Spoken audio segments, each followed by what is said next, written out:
வணக்கம் அன்பர்களே. ஆர்கானிக் உணவு இப்போ பொதுவாக எல்லா இடத்துலையும் ரொம்ப பிரபலமாக காணக்கூடியது இந்த ஆர்கானிக் உணவு என்கிற ஒரு பொருள். ஆர்கானிக் எங்கே பார்த்தாலும் ஆர்கானிக் ஸ்டோர்ஸ், அதுக்குன்னு பிரத்யேகமாக ஆர்கானிக் உணவுகளை விற்கக்கூடிய ஆர்கானிக் ஸ்டோர்ஸ். அதே மாதிரி சூப்பர் மார்க்கெட் போனோம்னா அதுக்குன்னு ஆர்கானிக் உணவுகளை விற்கக்கூடிய தனி செக்ஷன். அதே மாதிரி வெப்சைட்டில் போய் சர்ச் பண்ணிங்கன்னா ஆர்கானிக் ஃபுட்டுக்குன்னு தனி வெப்சைட்டுகள், அதை விற்கக்கூடிய வெப்சைட்கள் ஒரு 10-15 வரும். அதே மாதிரி காய்கறி கடைக்காரர் போனால் இது ஆர்கானிக் காய்கறிகள் அப்படின்னு சொல்வார். பால் கடைக்காரர் ஆர்கானிக் பால்னு சொல்கிறாரு. ஒரு கீரை கடைக்காரர் போனால் இது ஆர்கானிக் கீரை அப்படின்னு சொல்லுவாங்க.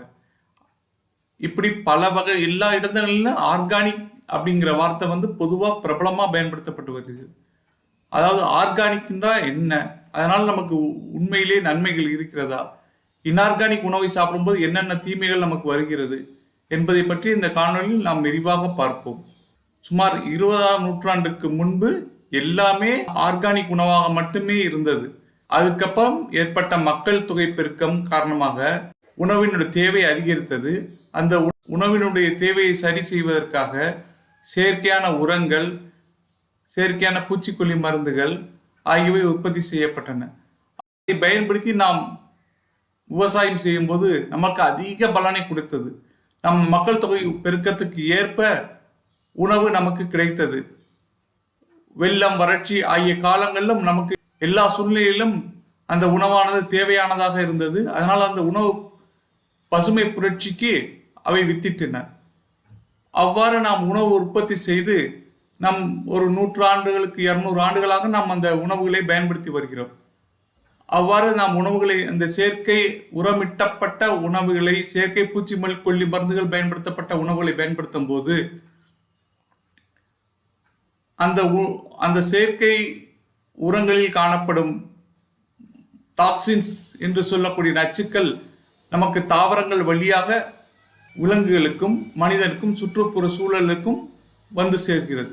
அடுத்ததாக அந்த தாவரங்கள் வழியாக நமக்கு வந்து சேர்ந்த அந்த நச்சுக்கள் உடலில் பல்வேறு உபாதைகளை ஏற்படுத்துகிறது.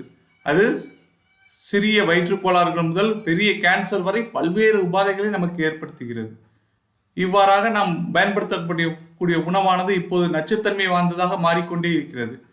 இதனை தடுப்பதற்காக ஆர்கானிக் உணவு என்ற முறை அறிமுகப்படுத்தப்பட்டது. சுமார் 1939-40களில் ஆர்கானிக் ஃபார்மிங் என்ற வார்த்தை முதல் அறிமுகப்படுத்தப்பட்டது.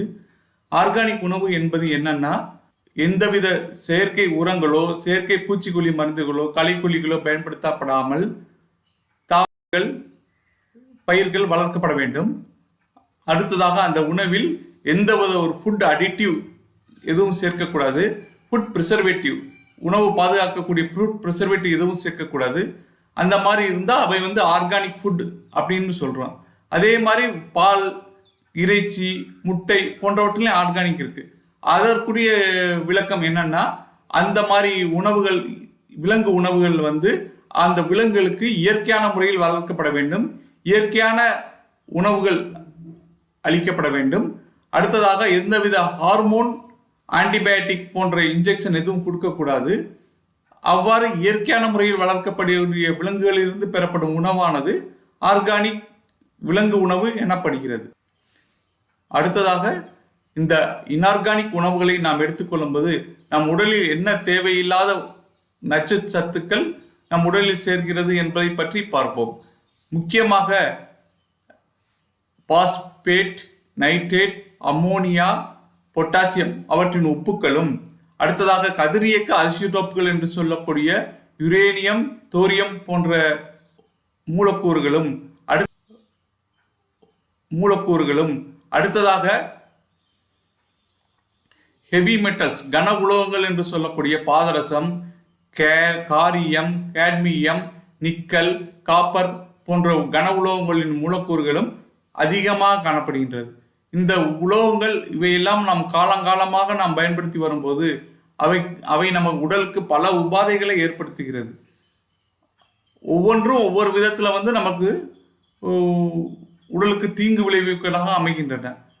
அதை நாம் மொத்தமாக இந்த இன்ஆர்கானிக் உணவு சாப்பிடுவதனால் ஏற்படும் தீமைகள் என்று மொத்தமாக நாம் பார்ப்போம். முதலாவதாக தோல் எரிச்சல், தோலில் ஏற்படுகின்ற அரிப்பு இவை போன்று சாதாரணமாக காணப்படுகிறது. அடுத்தது செரிமான கோளாறுகள். நம்ம சாப்பிட்டா எதுவுமே செரிமானம் ஆகாது, வயிறு வலி இருக்கும், வயிறு உப்புசம் இருக்கும். இந்த மாதிரியான சிறு சிறு கோளாறுகள் இந்த உணவுப் பொருளை பயன்படுத்துவதனால் ஏற்படுகிறது. அடுத்ததாக முக்கியமாக எண்டோக்ரைன் டிஸ்பங்க்ஷன், அதாவது உடலில் உற்பத்தியாகிற ஹார்மோன் அவை சுரப்பது குறைந்து விடுகிறது. உதாரணமாக சர்க்கரை நோயை எடுத்துக்கொள்ளலாம். சர்க்கரை நோய் என்பது என்னது? இன்சுலின் என்ற ஹார்மோனோட குறைபாடு. இப்போ எல்லாரும் யாரை கேட்டாலும் எனக்கு சர்க்கரை இருக்குன்னு சொல்லுவாங்க. இதற்கு காரணம் முக்கியமான காரணமாக நம்மளுடைய வாழ்வியல் மாற்றங்கள்னு சொல்ல முடியும். அந்த வாழ்வியல் மாற்றங்கள்ல லைஃப் ஸ்டைல் டிசீசஸ் என்று சொல்லக்கூடியது இந்த உணவினால் ஏற்பட்ட நச்சு முக்கியமான காரணமாக காணப்படுகிறது. அடுத்ததாக தைராய்டு ப்ராப்ளம். பொதுவாக நம்ம இப்போ இங்கே பார்த்தாலும் தைராய்டு, ஹைப்போதைராய்டிசம்ங்கிற தைராய்டு குறைபாடு காணப்படுகிறது. அதுவும் இந்த உணவின் காணப்படும் நச்சுக்கள் மூலமாக அதிகமாக நாம் காண்கிறோம் என்று சொல்லலாம். அடுத்ததாக நரம்பு மண்டலத்தை இது அதிக அளவில் பாதிக்கிறது. உதாரணமாக குழந்தைகளுக்கு ஏற்படும் ADHD, attention deficit hyper activity disorder என்று சொல்லக்கூடியது. அதாவது குழந்தைகள் ஒரு கவனமின்மை அதிகமாக இருக்கும்.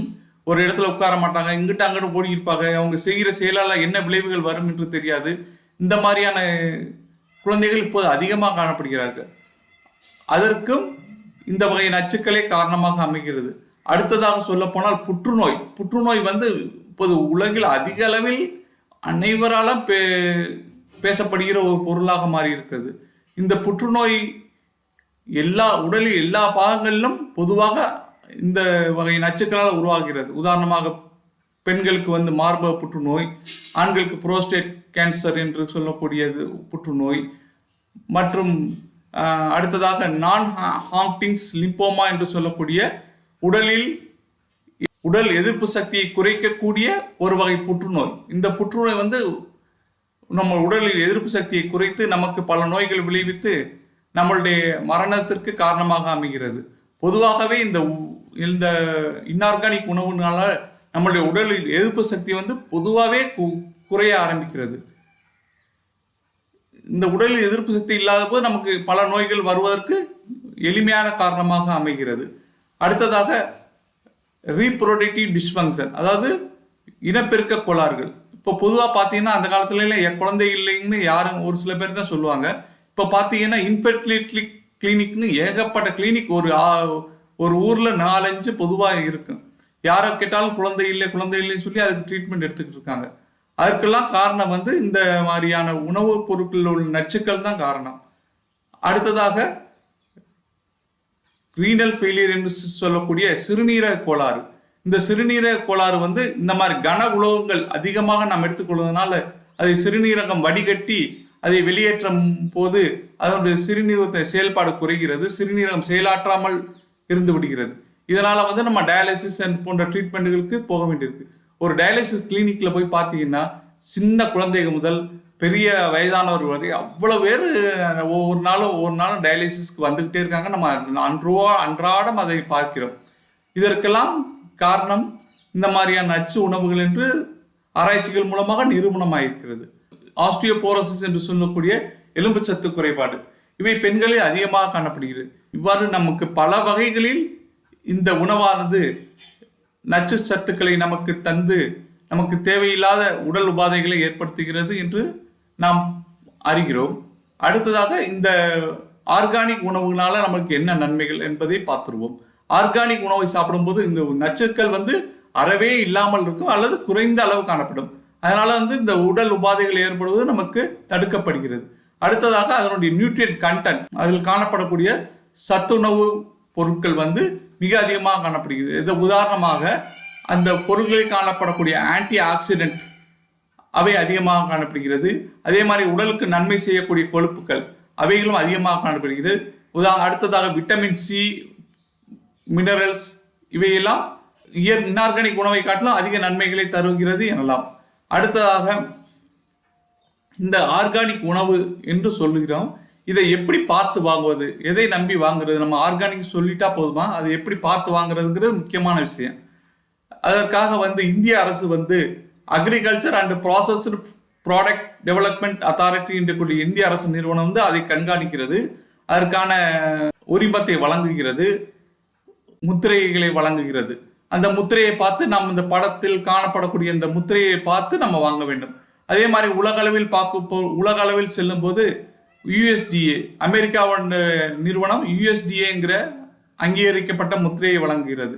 அந்த முத்திரைகளை நாம் பார்த்து அந்த உணவுப் பொருள் சரியான ஆர்கானிக் முறையில் தயாரிக்கப்பட்டதுதானா என்பதை நாம் பார்த்து வாங்க வேண்டும்.